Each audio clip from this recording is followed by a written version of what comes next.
Hey guys, Unfrequented World, out in the field. This is going to be our second weekly update. So I'm just putting out a couple trail cameras tonight. The first thing I want to talk about is I just did a review on the 8-man H55 trail camera. And I only had the camera out in the field for 2 weeks, and I noticed that the batteries on the unit were reading almost completely dead. And I thought that was my fault, that I had maybe 1 or 2 batteries in there that weren't fully charged. One of the guys who watched the review said it's a great camera, but the batteries don't last, and we talked about that. So I recharged it and put it out in the field for another 2 weeks. They were fully charged, and the same thing happened again. So maybe we're gonna have to touch on that in the future with that camera. Some of those cheaper cameras they use more energy. I don't know why that is, cheaper components. So some ideas I'm getting from you guys on the channel, a really good one actually is, I have a second GoPro, and somebody said, why don't you throw a camera on the back of your vehicle? When you're traversing these roads, you could GoPro the front and the back, and that's true. I am not watching the rearview mirror all the time. Something could be running across the road after we've gone by, so we're gonna start doing that as well. We're gonna have GoPro in the front and back. I'm gonna grab the trail camera, head back here another half mile or so, look for anything interesting tonight, get the trail camera up, and we'll talk some more. This area here is not too far behind my house, maybe half mile, but this trail right here, animals use all the time to cross over into the backside of another swamp. So they come out into this clearing, and I think this is a great spot to put up a trail camera, so that's what we're gonna do tonight. So here overlooking the clearing, I've just set up a camera. I didn't put it in a hollowed out log or anything, it's just fairly well hidden here, just off to the side. The animals are coming through here and down through here, so. Another viewer pointed out a really interesting fact that got me thinking. As a biologist, the wheels started turning. He mentioned to me, he said, what if Bigfoot is not a migratory animal, but the behavior is seasonal based, not migratory based? What if these guys are mating at those times of the year when we hear these yells and screams? Maybe that has something to do, like moose calling each other, you know, something like that. Absolutely, guys. Calculate from October to July would be a human gestation period. These things, we don't know what the gestation period is, could very well be mating in the late fall to have young in the summer, if their gestation period is anything remotely like a human. And we kind of have to assume that it could be. So there could absolutely be some truth to that. I had never thought of that before, so thanks for all the sharing. This is what I'm talking about. It's great to have all these minds throwing ideas out there, because that's something I had never thought of. Maybe it's not a migratory thing, but a mating thing. So the range extenders that I bought for the drone, absolutely guys, would recommend something like that. I spent a week up at my buddy's camp. We went out farther than ever before with the drone. I went lower down behind trees. I didn't lose contact at all there. And we also used it on the previous video, and I thought it was working much better. So I'm gonna say thumbs up for the drone range extenders, the little parabolic dishes that we bought. Those were awesome. So I had a party at my house yesterday, 50 people, a lot of these old hunting, trapping guys that I hunt with. Some of them were there, and I was asking them, do you guys have any stories? None of them had any Bigfoot stories. However, it was mentioned to me, and I had completely forgot about this. When I was a kid, someone who lived on the same road that we're doing a lot of this research on, where my dad lives out in Redbridge, they were hearing strange noises in the bush behind their house, and they actually recorded whatever this was, okay? And they had some university come and listen to these tapes, and I said, well, what? They never did determine what it was, but so my aunt said, well, it was an Indian burial ground. I said, well, what do you mean? The screaming sound was an Indian burial ground? She started laughing. She said, essentially, that's what it came down to. They said the area was on an Indian burial ground, and they couldn't explain the sounds. So I'm gonna try my darndest to get a hold of this person. She wasn't a friend of mine. She's a few years older than me, but she lived on the same road. If I can track her down, if she's anywhere around, I'm gonna see if we can get those recordings. I don't know what it was screaming. Somebody said it was just screaming in the bush, and I do vaguely remember something about that. I was probably only 5 or 6 or 7. In all these years, with my own experience, the screaming that I heard, I had never thought of that, had never clued into that. And somebody else said, well, hey, this person had the same experience behind their house, and they recorded it.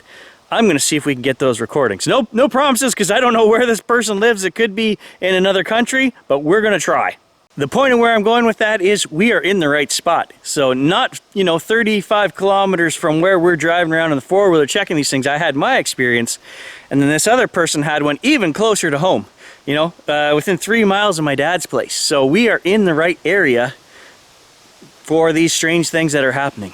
I was also invited up to another camp on Redwater to go this week, actually, and fish, look around, do whatever, and do my videos and whatever. It's good friends of mine who watch all my videos, and they said, hey, we're in your zone, we have the camp, come on up. I can't do it this week.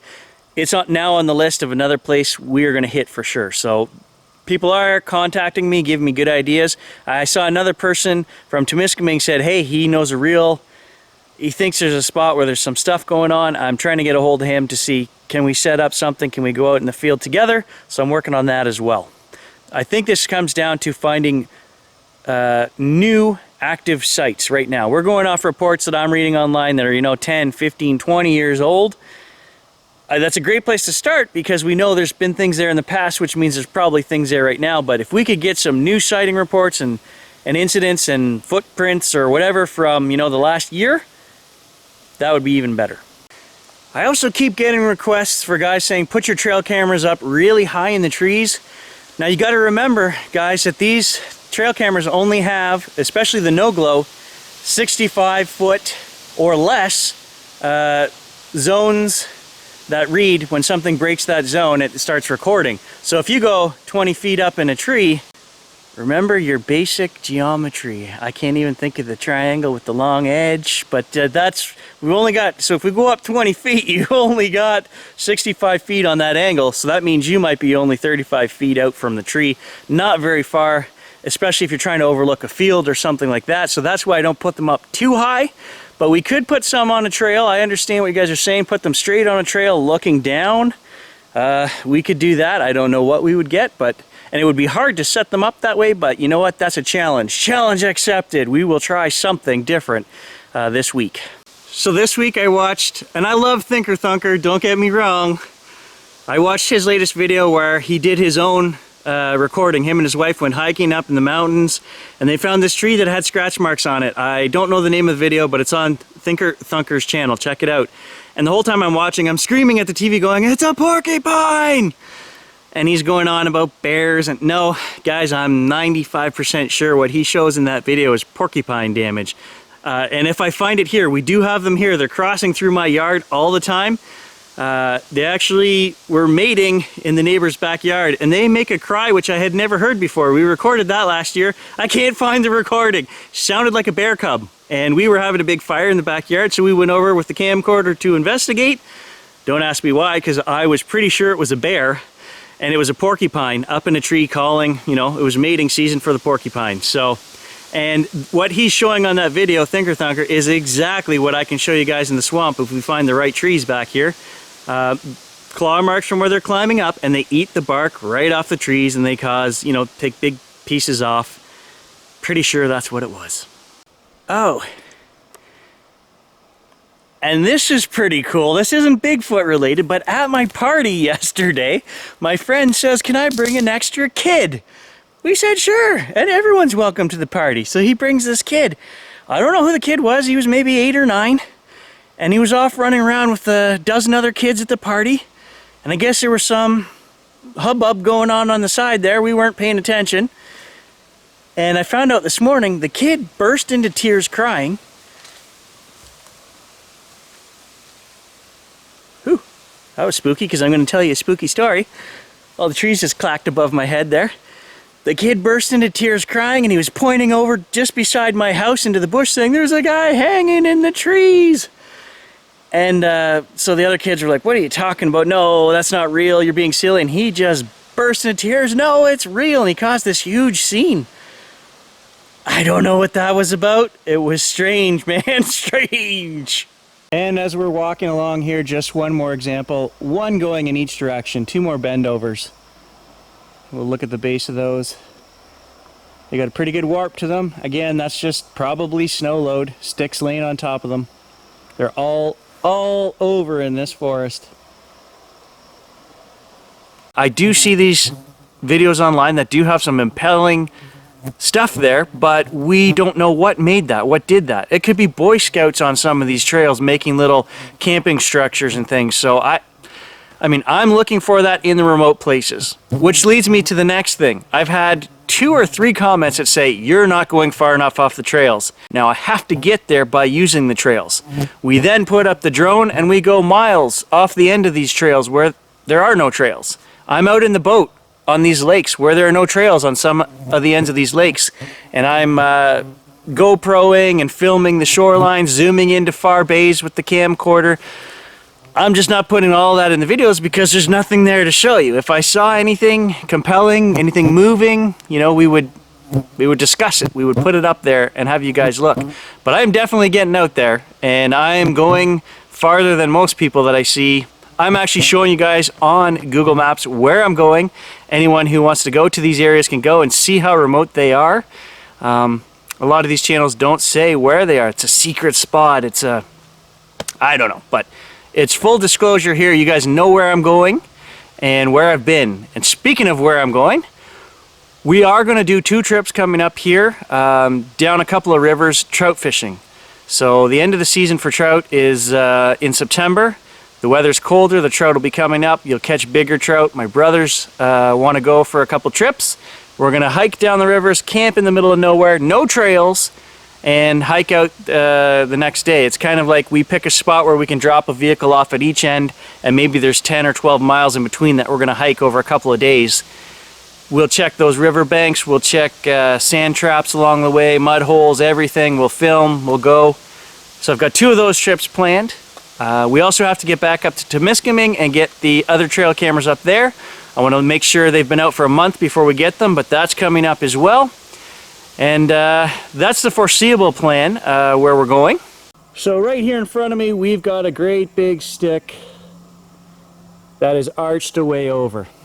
So it's a very small tree, probably got a 4.5 inch diameter on the bottom. But we can see what happened. There's a big break right here. That stick broke off, leaned against that one. That's what happened. And I'm gonna show you 15 feet away. I won't even stop the camera. I'll show you guys so you know I'm not lying. Right here.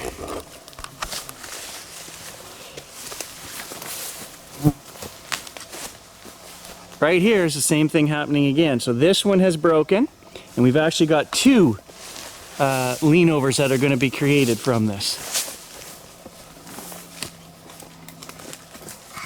So this stick right here is going to be, once the snow hits that, it's going to force it down again. That's going to bend right over.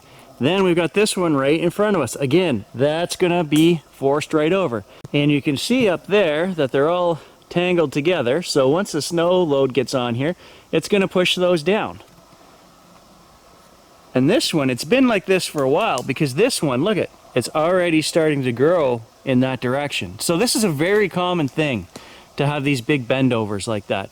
I want to remind everyone as well that the channel has playlists on it, guys. There's metal detecting, the electric car, the trail cam adventure series, the Bigfoot series, and then I do a bunch of photography stuff and reviews. So they're all broken into actual playlists.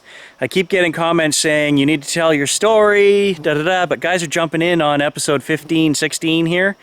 Go back and watch the playlists. For that one guy who said all my videos were just blah, blah, blah, and me showing nothing. You don't have to watch those, they're not for you. Okay, that kind of caught my attention. Oh, there he goes. Don't know if you guys could see that, there was an owl.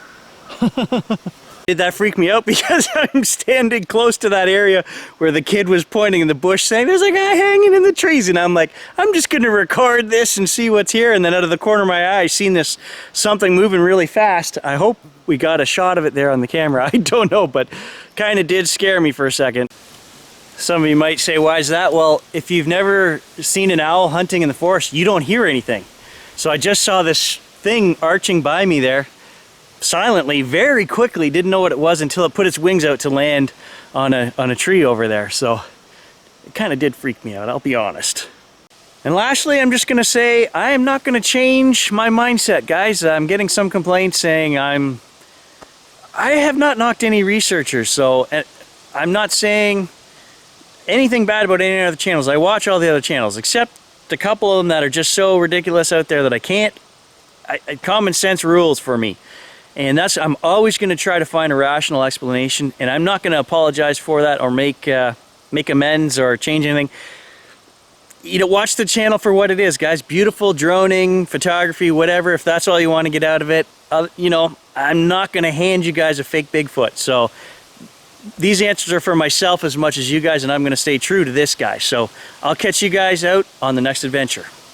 And I know some of you diehards are going to say, well, show us. Well, this is where the kid was pointing.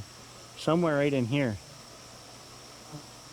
And he freaked out. He said there was a man hanging in the tree. I don't see anything. But just in case something shows up on the video after, there you go, guys.